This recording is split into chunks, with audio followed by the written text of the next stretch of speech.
Hi friends, it's Joan at Joan's Mini Homes, and I just have a fairy garden update for you. We're going to go outside in a minute. I want to tell you something and show you something about the plants growing in the outdoor fairy gardens that I just made a video about a few weeks ago, because this is something you really need to keep in mind. But first I wanted to show you another little sort of a fairy garden. This is an indoor one. My friend made this little light up house for me. I had a couple of little trolls and I put it there. And this is a plant that a friend who was in the hospital gave to me. She was afraid she'd kill it, so she gave it to me. And now it's just growing wildly because I'm not really a super plant person. But as long as it's healthy and green, I'm pretty happy with it. And it looks like a fairy jungle right now. So that's one other kind of a fairy house that you might be interested in making. So let's go outside right now, and I want to show you something about the fairy gardens that I already made. Let me real quick, you can see my, well, I don't know, my window's gross, I'm so sorry. The bird pooped on it. Okay, there you can see. That is my tomato plants out there, and there's Kitty. And my tomato, I'm putting my shoes on, sorry. And I guess I should have done that first. But anyway, the tomato plants are going cray. They're in a good way.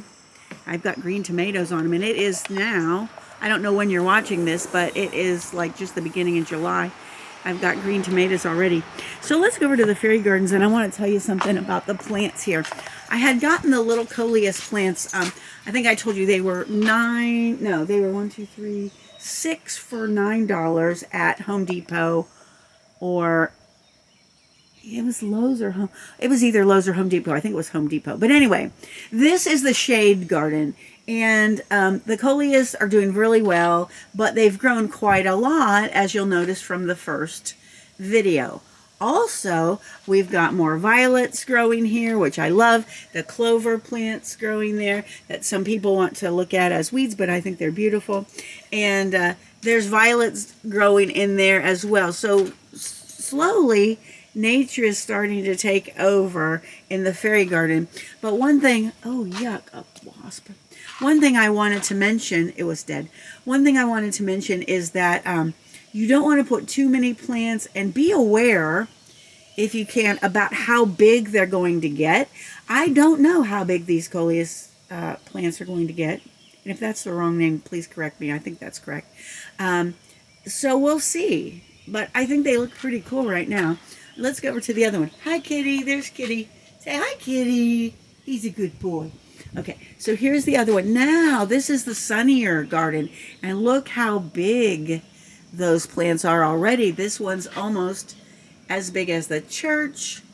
And we also have more violets and clover plants growing in here.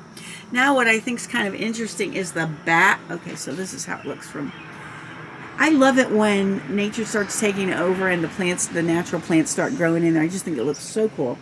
So we're going to walk back to the back garden, the back fairy garden, because there's more stuff going on over there too. And sorry about the wiggly camera. I'm trying to, my grass isn't exactly whoa.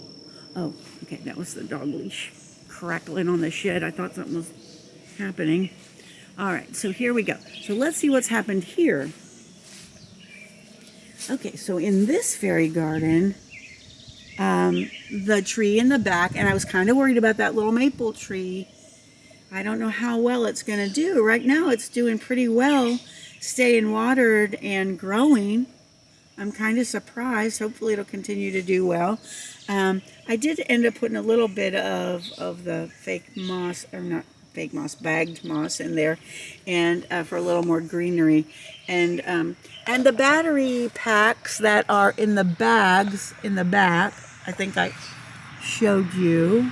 Wait, where are I looking? Oh, there it is. I'm sorry. My goodness. Okay, so I've got my battery packs, and I try to keep them hidden in little plastic bags because it's been raining so much here that I didn't want the batteries to get wet, even though the lights, and I talk about them in the previous video, are supposed to be indoor-outdoor. Something about a battery pack with a little hole in it makes me really nervous to leave out in the rain. So anyway, the lights were like only $5.99 a set, but still, you know, I'd like to keep them as long as possible. So I feel like I'm going to back up a little bit. I feel like this is where the real fairies live. But hopefully they come to visit the fairy garden too. All right, so, and here's another interesting thing which has nothing to do with fairy gardens. But over here, do you see the indentations in the bushes on the ground? I don't know if you can see it, but deer come and sleep here at night. So I'm out in the country and I actually really love it. It is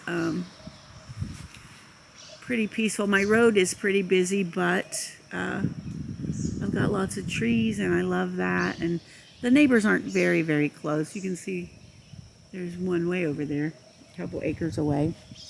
So, and let me show you real quick my little gardening area where I make my fairy stuff, because fairy gardens can be a little bit messy.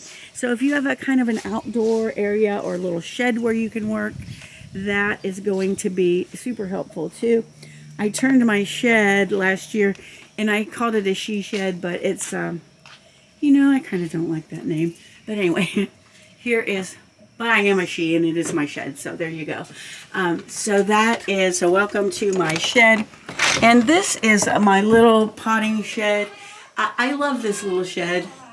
I've got people's rejected furniture here, and my lamp got destroyed in the rain, so I'm fixing that up. But out here I like it because I can cook polymer clay if I ever want to. I can microwave a drink. I've got a refrige over here, and this is slowly built up. But this was my project last summer. I took this old shed that was all had oil on the floor, and it was really a mess. And I turned it into something workable, like for a little crafty area. And over here on the table, I've got my rocks and my moss, and I had all of my and gloves, and you can see. And what I did was last year when I took the fairy gardens apart, because I didn't want to leave the things out all winter, I didn't really know how they would, there's a fairy door. I didn't know how they would go, you know, how they would last outside. I didn't want them to get ruined, so I just set them on these tables and kept them here during the winter. There's no heat or air conditioning in this shed. I'm going to get a window unit as soon as possible because it's so hot. It's kind of hard to work out here at this point in the summer. So, friends, that is my fairy garden update. There's my topsoil waiting. I went overboard and bought too many bags because I thought, oh, fairy gardens. But I may make a fairy garden in this little pot, and I may make one in that pot as well. That sounds like fun to me, so I'm going to have to make a trip to Hobby Lobby or Michael's and see what kind of fairy stuff I can find. So, friends, that is it. I want to thank you for being with me today. If you enjoyed the video, please give it a thumbs up. Please consider subscribing to my channel if you have not done so. It's completely free for you, and it helps me out a whole lot. So, I hope you have a wonderful morning, afternoon, or evening, whatever it is where you are, and I hope to see you again soon. Thanks for watching, and Kitty says, bye, see you soon. Bye-bye.